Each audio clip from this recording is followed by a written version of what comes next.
just to vaguely explain a minute here what I'm doing with the jigsaw.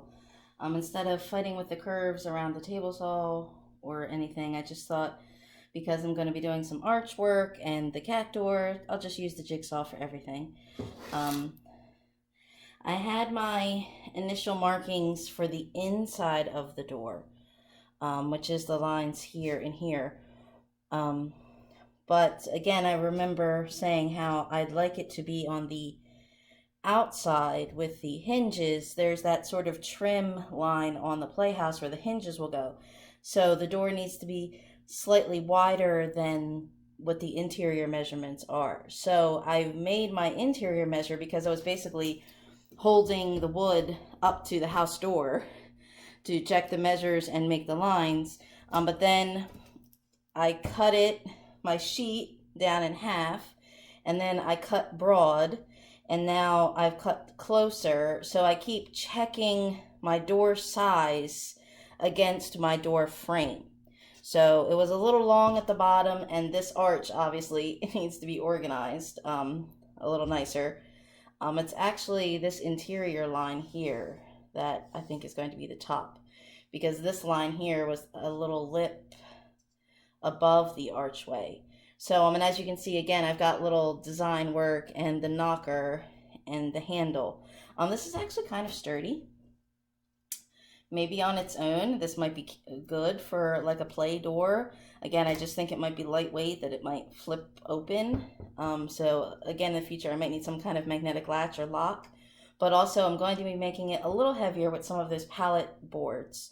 Even if it's just a board down the side, board down the bottom, across the top, down the other side, just to make a traditional kind of square frame on the arch door. And then probably a middle piece and brace pieces around the cat door. So that way, where I am going to have heavy work, like these hinges and the knocker and the handle, there will be supporting woodwork behind it. And I can do those with some glue and some screws. So it's fun breaking out the saws and having a good time. I need to charge the battery on the reciprocating saw to get the rest of that pallet wood apart, because I like to have all the pieces off of it, so that way I can just look at a piece and say, oh, this is good, toss it, or let me find this one or that one, rather than being stuck with, well, here's a handful of wood that I have to figure out how to use. That might not be right, that might have screws or odds and ends, nails and pieces in them. So working with some found wood can be affordable and doable, as long as you have the right tools, perhaps the right know-how. Obviously, you wouldn't go chopping this up with a jigsaw and then find out it's too small. That would be a problem.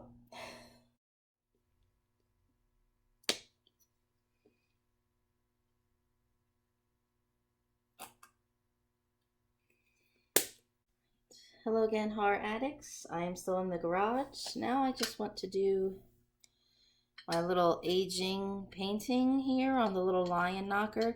As I said, it also came in a chrome, but that seemed too shiny. I thought if any of the paint chips and something shiny reveals, that wouldn't look so nice. But this sort of flat bronze I can doctor here. I am going to start with just a paint color that's called, a pre-mix here that's called Rainy Day Gray. And if I need different color contrast and dimension, I can play with the different mixes of black and white.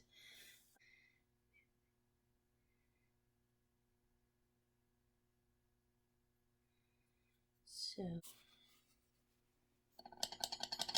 I am tempted to do this same kind of gray dab over on the windows, because now that the cat house is dry, the black looks, I don't know, a little too contrasted. I'm not certain. I think maybe if instead of having that black trim go all the way around, if I have the gray come up all the way and leave the black just to be the interior sort of lead lines of the window, we'll see. I think that kind of trim work is more sort of finishing touches at the end details.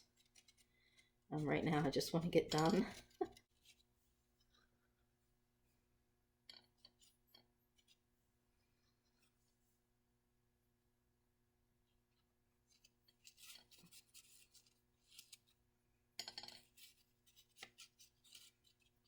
Just to give you a better view of the lion knocker here, this is with the straight gray that's been kind of brushed on and dabbed off.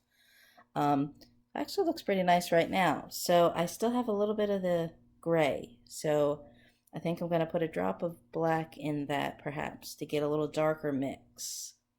So that way this isn't, it's not flat because it is a relief knocker, but to also give layered dimension within the color scheme to make it really stand out. Because I think if it were just a flat color up against the door, maybe at first glance you wouldn't notice what it is. But we want this guy to stand out. And for $8 and a little bit of touch-up work, this is going to look pretty sophisticated. You can kind of see on my palette, I've mixed the black with the rainy day, and I've got two sort of lighter, not as light as I had, but a darker and then a even darker shade. So that's good that I've got two mixes to play with here.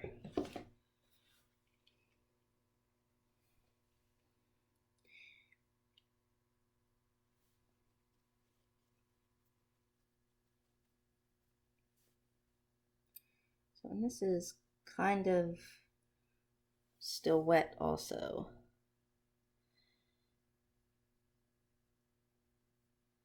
So these are kind of mixing together, which is nice.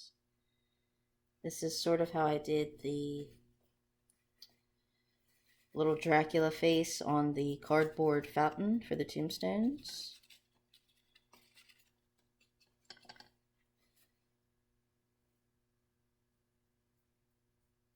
Ooh, that's coming together nice here on the side, the little black mixing with the light color.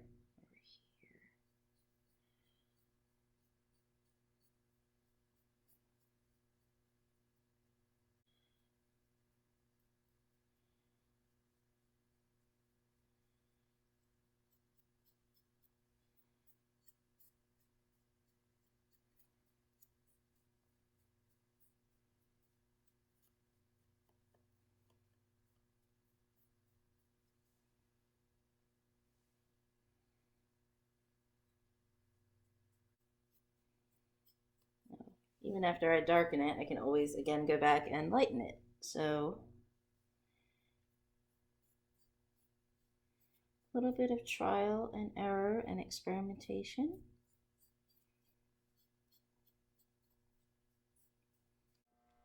All right, horror addicts. It is 6 o'clock in the morning. I think I have been editing while I let this dry, and it looks pretty creepy and kind of spooky right now. It's definitely dried to a kind of darker gray, gnarly, slightly touchy, streaky.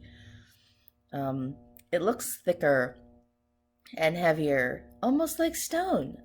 Who knew, right?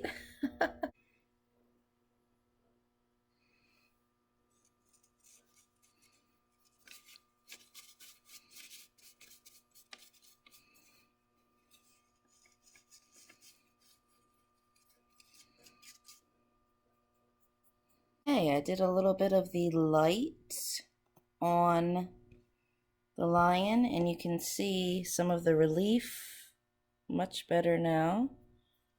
Sorry, I just want to, you see a few spots when you think it's done. You always think there's a little bit more to touch up.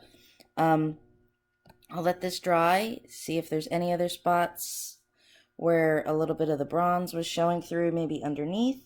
And then this will get the protective spray coat layer as well on the door, because it will definitely need a sort of sealant coat. I also have the wood I need for the back of the door for some support. Obviously, I'm still going to need to make a few more cuts. These width pieces are kind of a little too long, maybe, and this was the piece that I cut off of this that I think I can cut further again just to frame the cat door square that's going to be kind of cut out here at the bottom. And then this heavier piece is where I'm going to brace the knocker. If I tore up the rest of the pallets, I might have enough wood where I could traditionally stagger the pieces like so to get a sort of full door that you would then make your cross braces. That's how we would do a coffin if we were making a fake DIY coffin from the pallet boards. But because most of these boards have so many nails, I don't think that I would get quality length long pieces, and doing a bunch of these short pieces, probably three it would take for the whole length, I would just end up making more cuts and more adjustments and then more gluing. So I don't think I'm saving myself anything. So by using what I've already cut, and I've only got a few trims, it seems like I already have the good amount of wood that's the right amount of pieces that I need. I have wood glue, and I think the 1 1/4 screws should work. You know, I remember working on projects with my father and grandfather where, you know, sometimes we'd run to the store 5 or 6 times exchanging pieces that weren't the right sizes or the right lengths, but we don't have that luxury. So if I have to order some more screws, smaller screws, that's okay. But so long as the door ends up in place so it could look pretty for some fancy pictures on Halloween, that's what we want. And huzzah! I looked in our tool cabinet, and we do have another wood screw assortment here, which this is the 1 1/4 inch, and this appears a little smaller. I think on some of these thin pieces, I felt like the 1 1/4 inch, just that little bit would come through the other side. So these are all smaller. But then the little things like this are going to be way too small. But there's options here. Nobody says you have to use the same size screw. So, especially if you're using different thicknesses of wood. So, my grandfather used to save every single screw that he had for every single thing in coffee cans. And it looked like a complete mess, but they were all totally organized on his shelves. Unless I was bad and was climbing across the shelves to get into the hayloft and knocked everything over. But then it was my fault. I had to clean everything up again. So this is nice and organized. So I have screw options. Wow, okay, I'm sorry. When I use the word screw, it just comes out totally kinky in my mind. I apologize, horror addicts.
This is obviously just the sort of template draft. This is not the final finish of this. So, but of course, are you surprised by the name? I mean, would it be anything else? Come on.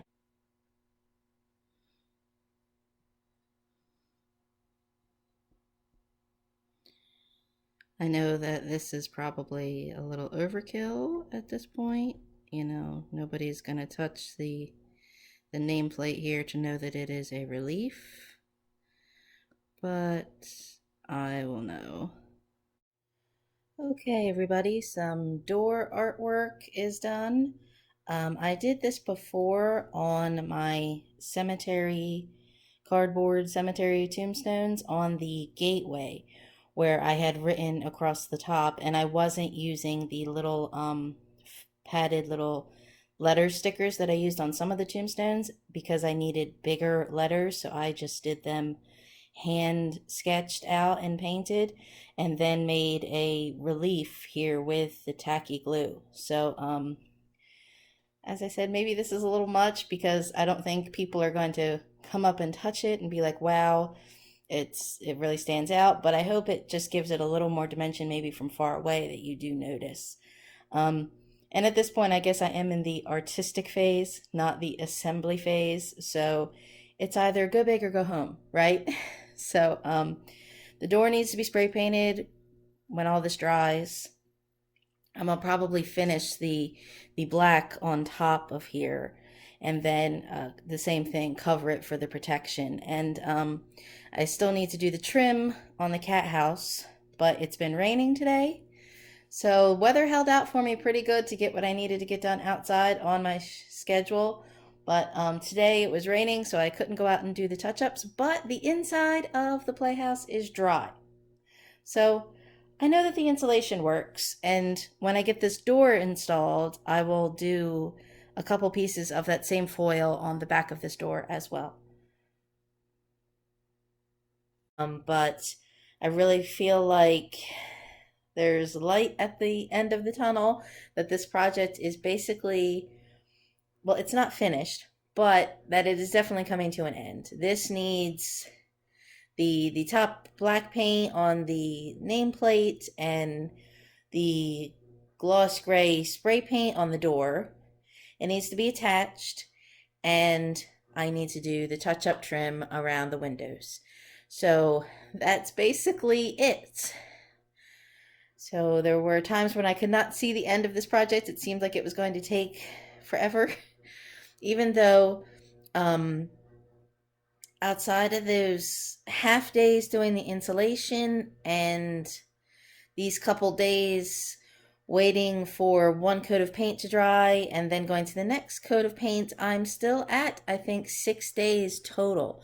So my general estimation that it should be done in 2 weekends was not that far off. I'm kind of excited to get the door attached, because then I guess I feel like it will really be done. But I'm quite pleased with how it worked out. Some of the securing wood underneath of here was a little bit of trial and error. I initially had it too close to the edge for that little lip line going around the little door frame, so I had to move some of those boards closer in, and that meant a couple more cuts. But that's all right. I'm really kind of excited. I kind of want to have this be done so I can go outside and take some spooky pictures with it. But that's a little bit off. First, we need to get the paint done. I'm pleased. I'm excited, and I really like how it all turned out, even though it hasn't quite turned out yet.